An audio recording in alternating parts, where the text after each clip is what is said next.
The midnight ride of William Dawes. While Paul Revere rode into history on April 18, 1775, his fellow rider, William Dawes, galloped into undeserved oblivion. Poor William Dawes Jr., all guts, no glory. While every schoolchild knows of the midnight ride of Paul Revere, Dawes made an even more daring gallop out of Boston that same April night in 1775. Unlike his silversmith counterpart, he managed to evade capture by the British. Yet it's Revere's immortal name that has graced a famous ode, a line of copper cookware, and even a kitschy 1960s rock band. Dawes, meanwhile, is the Rodney Dangerfield of the American Revolution, getting no respect at all. On April 18, 1775, Dr. Joseph Warren learned through Boston's Revolutionary Underground that British troops were preparing to cross the Charles River and march to Lexington, presumably to arrest John Hancock and Samuel Adams. Fearing an intercept by the British,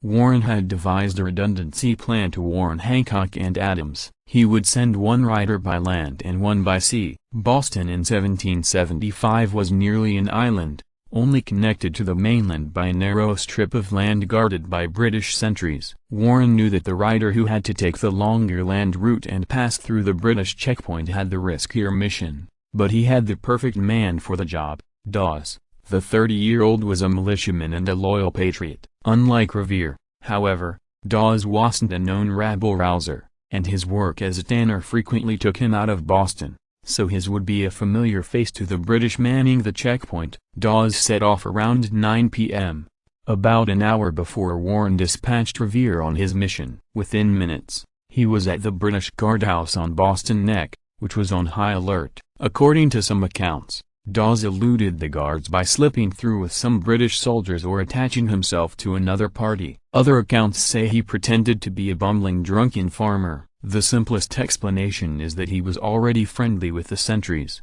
who let him pass. However Dawes did it, he made it in the nick of time. Shortly after he passed through the guardhouse, the British halted all travel out of Boston. Dawes sped west and then north through Roxbury, Brookline, Brighton, Cambridge and Menotomy. Unlike Revere, who awoke town leaders and militia commanders along the way to share his news, Dawes apparently let them sleep, either because he was singularly focused on getting to Lexington as quickly as possible or because he wasn't as well connected with the patriots in the countryside. Dawes arrived at his destination, Lexington's Hancock Clark House, at 12:30 a.m., about half an hour after Revere, who had traveled a shorter distance on a faster horse. 30 minutes later, the dynamic duo mounted their weary steeds again to warn the residents of Concord, and Dr. Samuel Prescott soon joined them. Before they could reach Concord, however, the three riders encountered a British patrol around 1:30 a.m. Revere was captured. Prescott and his horse hurtled over a stone wall and managed to make it to Concord. According to family lore, the quick-witted Dawes, knowing his horse was too tired to outrun the two British officers tailing him, cleverly staged a ruse. He pulled up in front of a vacant farmhouse and shouted as if there were patriots inside, "Oh hello, boys, I've got two of 'em!"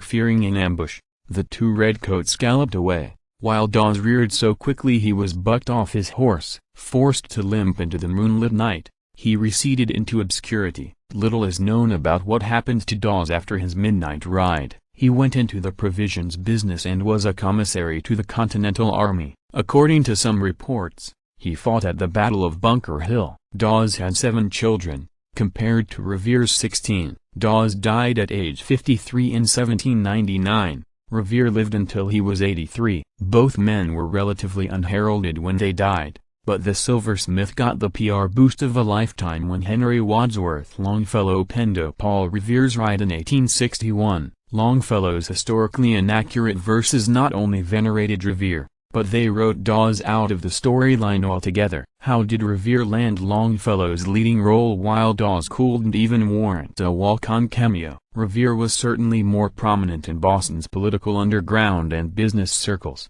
but more important, he had written detailed first-person accounts of his mission. While very few records of Dawes and his ride exist, contemporaries couldn't even recall his name. William Munroe, who had stood guard at the Hancock Clark House, later reported that Revere arrived along with O. Mr. Lincoln. In a centennial commemoration, Harper's Magazine called Dawes O. Ebenezer Door. Even in recent years, the hits keep coming. While Malcolm Gladwell lauded Revere's social network in Oh the Tipping Point, he called Dawes just an ordinary man. And in perhaps the final indignity, it was discovered in 2007 that Dawes is most likely not buried in Boston's King's Chapel burying ground, where his grave has been marked, but probably 5 miles away in his wife's family plot in Forest Hills Cemetery. Even in death, Dawes still can't get any respect.